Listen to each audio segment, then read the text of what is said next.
संगीत और मनोविज्ञान के संबंध में आज चर्चा करते हैं। पिछले व्याख्यान में मैंने मनोविज्ञान और संगीत की परिभाषाएं दी थी। इन सब परिभाषाओं से ये बात तो मुख्य रूप से समझ में आती है कि संगीत और मनोविज्ञान दोनों की उत्पत्ति दर्शन शास्त्र से हुई है।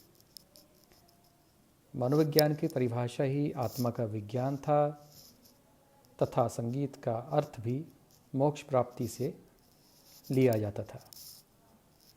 लेकिन वर्तमान में मनोविज्ञान दर्शन शास्त्र से हटकर एक स्वतंत्र विषय बन गया है। मनोविज्ञान मन एवं मानव व्यवहार का वैज्ञानिक अध्ययन है, जिसका ध्येय मानव की संपूर्ण मानसिक प्रक्रियाओं का अध्ययन करना, विवेचन विश्लेषण करना और उन्हें समझाना है। मनोविज्ञान मानव के समाज संबंधी प्रत्येक विषय से जुड़ा है। समाजशास्त्र, राजनीति शास्त्र, अर्थशास्त्र, इतिहास, साहित्य, संगीत आदि विषयों से ये जुड़ा हुआ है। संगीत मानव मन स्थित विभिन्न मनोभावों को अभिव्यक्त करता है, अतः संगीत भी एक मानव व्यवहार है। संगीत का उद्देश्य केवल मानव व्यवहार को स्वर तथा ताल के माध्यम से अभिव्यक्त करना है, व्यक्ति को तनाव मुक्त करके संतुलित व्यवहार की ओर प्रेरित करना है। संगीत के द्वारा भावों का उद्दीपन भी किया जाता है। मनुष्य अपने विकास काल के आरंभ में जब भाषा से अपरिचित था, तब भी अभिव्यक्ति के दो सशक्त साधन उसके पास रहे हैं, विभिन्न आंगिक संगीत और नादात्मिका वाक, अर्थात शरीर के विभिन्न अंगों की चेष्टाओं के सिवा अलग अलग प्रकार की आवाज़ निकालकर भी वह हृदयगत भावों को व्यक्त करता था। हर्ष के आवेग में हर्ष सूचक ध्वनि, विपत्ति की आशंका में भय सूचक चीख आदि की आवाज़ सहज रूप से बिना यत्न के निकल पड़ती है। अतः किसी भी कला का जन्म मनुष्य की साधारण मानसिक क्रियाओं तदर्थ उसके भौतिक मस्तिष्क द्वारा होता है।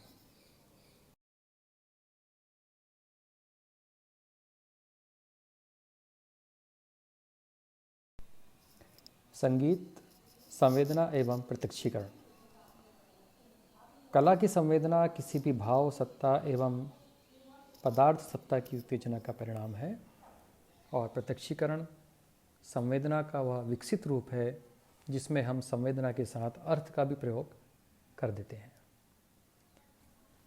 जब किसी स्वर के ध्वनि को सुना जाए और उसको पहचाना जाए कि यह स्वर मध्यम है, तो पहली अवस्था संवेदना कहलाएगी, दूसरी अवस्था प्रत्यक्षीकरण कहलाएगी। प्रत्यक्षीकरण से पूर्व संवेदना कान तक पहुंचती है तो उसका वहां संग्रहण होता है। जब स्वर तथा कान उसको मस्तिष्क तक पहुंचा देते हैं, एक ही तरह के उत्तेजना को बार बार सुनते रहने से हम उनके संबंधों को जान लेते हैं और उनके पैटर्न का ठीक पता लगा लेते हैं। पैटर्न के बारे में थोड़ा जान लेने के पश्चात बार बार कुछ स्वर विशेषों के प्रयोग से हमें राग स्वरूप मालूम हो जाता है और यह कह उठते हैं कि यह राग दरबारी कानड़ा है या कोई अन्य है।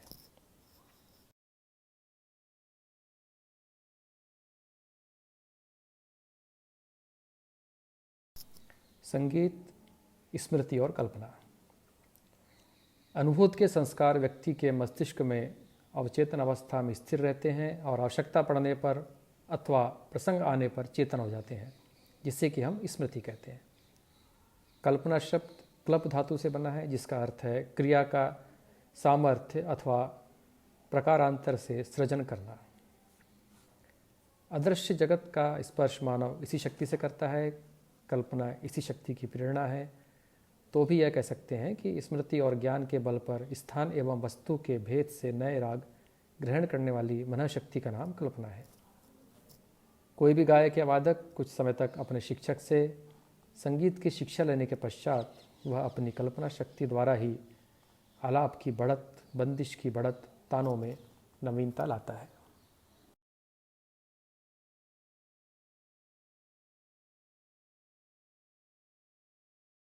संगीत, भाव तथा संवेग।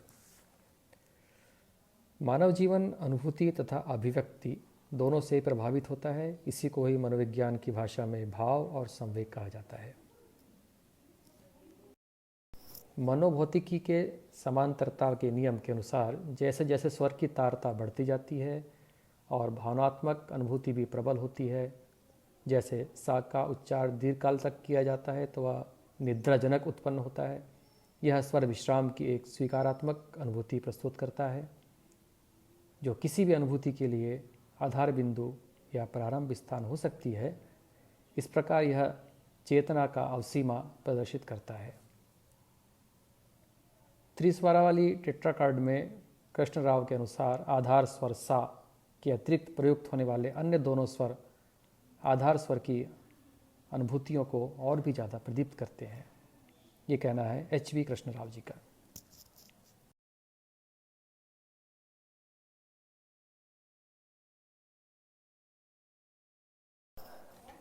संगीत और ध्यान।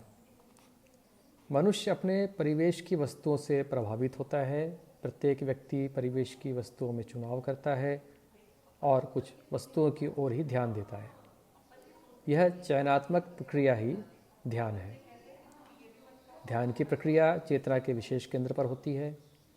ध्यान का विषय कलात्मक विषय क्षण क्षण परिवर्तित होता रहता है।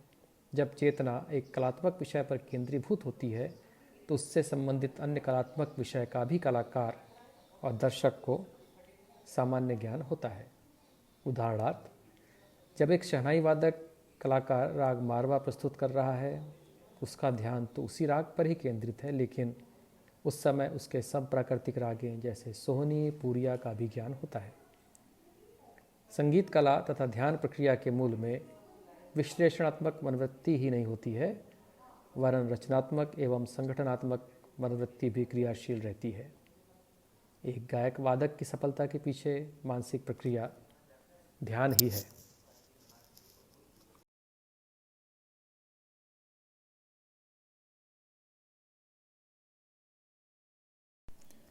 संगीत और चिंतन।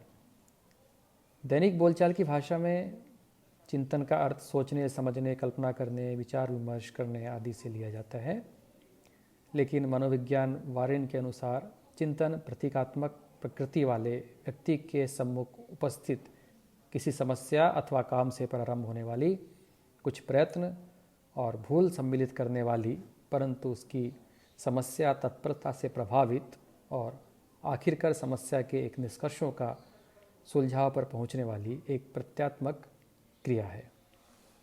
संगीत के उसमें देखें तो जब संगीतकार किसी राग की रचना करता है तब वह भली भांति उस राग के मिलते जुलते राग, नए राग के स्वर, थाट, चलन इत्यादि पर ध्यान देता है। वह इन सभी विषयों पर निर्णय चिंतन या विचार द्वारा लेता है।